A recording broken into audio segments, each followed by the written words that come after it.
बड़ी खबर उत्तर प्रदेश की बदायूं से मिल रही है, वो आपको बता दें। दिल दहला देने वाली यहाँ पर एक घटना सामने आई है, जहाँ पर बाल काटने का काम करने वाले आरोपी साजिद ने 2 नाबालिग बच्चों की गला रेत कर हत्या कर दी। मरने वाले दोनों ही सगे भाई थे। आरोपी ने उनके तीसरे भाई पर भी हमला किया, जिसमें वो बुरी तरह जख्मी हो गया।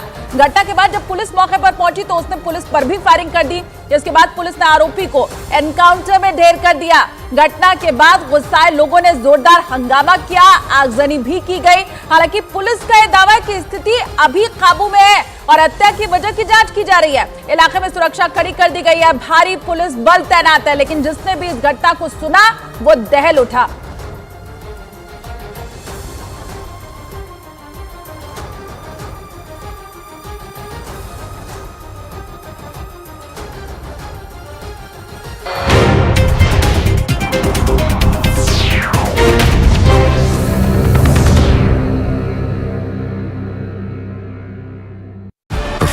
शिवसेना और तीर कमान का चुनाव चिन्ह भी छिन गया, क्योंकि शिवसेना में पड़ी फूट का मामला कोर्ट तक पहुंच गया। कई महीनों तक उद्धव गुट और शिंदे गुट के बीच खींचतान चली और आखिर में शिंदे गुट ने कोर्ट में असली शिवसेना होने का केस जीत लिया। उधर एनडीए में उद्धव ठाकरे की वापसी की गुंजाइश तो पहले से ही ना के बराबर थी। माना जा रहा है कि बीजेपी ने इसी वजह से राज ठाकरे को अपने पाले में लेने का मन बनाया, ताकि लोकसभा चुनाव में उद्धव के जाने से महाराष्ट्र में होने वाले नुकसान की भरपाई हो सके। इस बीच सुप्रीम कोर्ट ने सीएए यानी नागरिकता संशोधन कानून पर रोक लगाने से मना कर दिया। सीएए यानी नागरिकता संशोधन कानून पर सुप्रीम कोर्ट ने फिलहाल रोक लगाने से इनकार कर दिया। सुप्रीम कोर्ट ने केंद्र सरकार को नोटिस जारी कर 8 अप्रैल तक इस पर जवाब भी मांगा। कई मुस्लिम संगठनों ने सीएए को लागू करने के खिलाफ सुप्रीम कोर्ट में याचिका दायर की थी।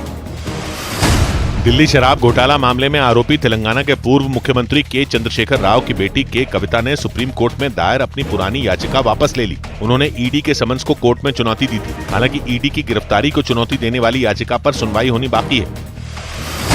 ठगी के आरोप में तिहाड़ जेल में बंद सुकेश चंद्रशेखर ने दिल्ली शराब घोटाला मामले में गिरफ्तार के कविता पर चिट्ठी के जरिए तंज कसा। उन्होंने अपने चिट्ठी में के कविता के लिए लिखा कि तिहाड़ क्लब में उनका स्वागत है। इसके साथ ही सुकेश चंद्रशेखर ने दावा किया कि उनके पास इस मामले में अरविंद केजरीवाल के बारे में बताने के लिए और भी जानकारी है। उधर मध्य प्रदेश के श्योपुर में बीजेपी की चुनावी सभा में पार्टी के विधायक रह चुके सीताराम आदिवासी भड़क गए। वो इसलिए नाराज हुए क्योंकि मंच से उनका नाम नहीं लिया गया और इसी वजह से वो श्योपुर के बीजेपी अध्यक्ष से नाराज हो गए। ये सारा हंगामा मुरैना श्योपुर लोकसभा सीट से बीजेपी के प्रत्याशी बनाए गए शिव मंगल सिंह तोमर के सामने हुआ। और जैसे ही शिव मंगल सिंह तोमर ने भाषण देना शुरू किया, मंच पर मौजूद सीताराम आदिवासी का पारा चढ़ गया। बताया गया कि शिव मंगल सिंह तोमर ने जो भाषण पढ़ा उसमें पार्टी के विधायक रह चुके सीताराम आदिवासी का नाम ही नहीं था और इसी बात पर वो भड़क गए और गाली गलौज शुरू कर दी।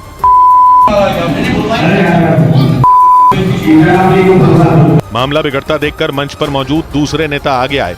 उन्होंने सीताराम आदिवासी को शांत कराया, उनकी ओर माइक भी बढ़ाया ताकि वो भाषण दे सके। बीजेपी ने शिव मंगल सिंह तोमर को श्योपुर मुरैना लोकसभा सीट पर अपना उम्मीदवार बनाया है और वो चुनाव प्रचार के लिए श्योपुर के कराहल पहुंचे, लेकिन वहां उनके स्वागत के लिए आयोजित कार्यक्रम में उन्हीं के सामने हंगामा हो गया और यह हंगामा पार्टी के एक पूर्व विधायक सीताराम आदिवासी ने किया। मध्य प्रदेश के मुरैना श्योपुर लोकसभा क्षेत्र में विधानसभा की 8 सीटें हैं। ये 8 सीटें हैं श्योपुर, विजयपुर, सबलगढ़, जौरा, मुरैना, सुमावली, दिमनी और अंबा। और सीताराम आदिवासी विजयपुर विधानसभा सीट से विधायक रह चुके हैं और वो शिव मंगल सिंह तोमर के स्वागत कार्यक्रम में शामिल होने पहुंचे थे। दिल्ली में एमएनएस यानी महाराष्ट्र नवनिर्माण सेना के मुखिया राज ठाकरे की गृह मंत्री अमित शाह से मुलाकात हुई। दोनों के बीच हुई इस मुलाकात के बाद ये चर्चा तेज हो गई कि एमएनएस अब एनडीए का हिस्सा हो सकती है। इतना ही नहीं, कयास तो ये भी लगाए जाने लगे कि राज ठाकरे की पार्टी एमएनएस महाराष्ट्र में लोकसभा चुनाव बीजेपी के साथ मिलकर लड़ सकती है, क्योंकि 2019 में प्रधानमंत्री नरेंद्र मोदी के खिलाफ आवाज उठाने वाले राज ठाकरे एनडीए में शामिल होने की तैयारी में नजर आए।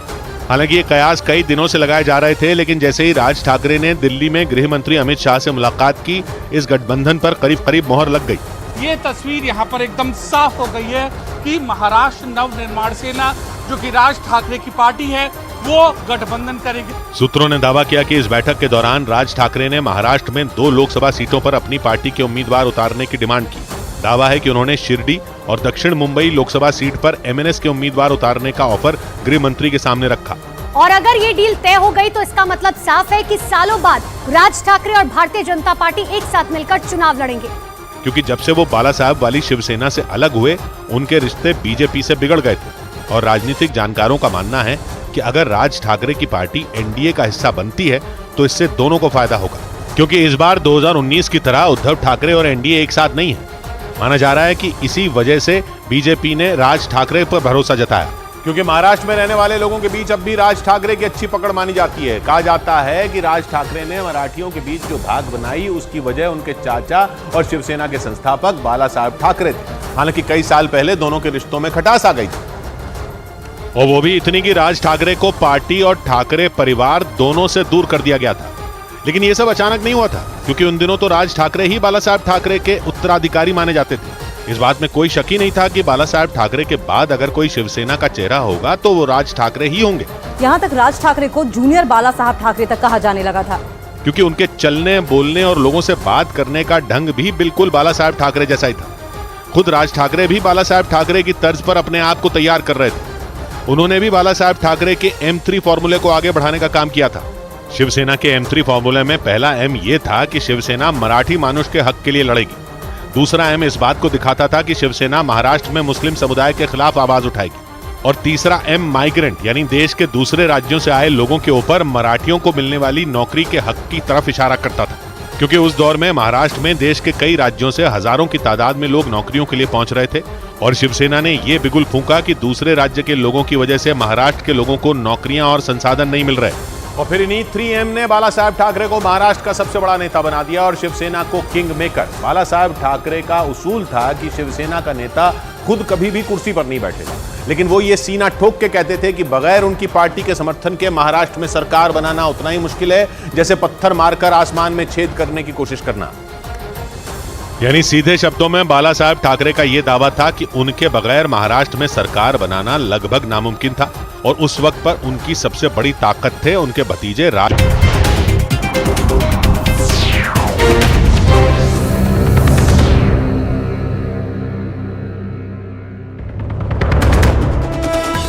उत्तर प्रदेश के बदायूं में 2 नाबालिग भाइयों की बेरहमी से हत्या के बाद बवाल। हत्या के आरोपी साजिद का पुलिस ने किया एनकाउंटर। पूरे इलाके में भारी तनाव।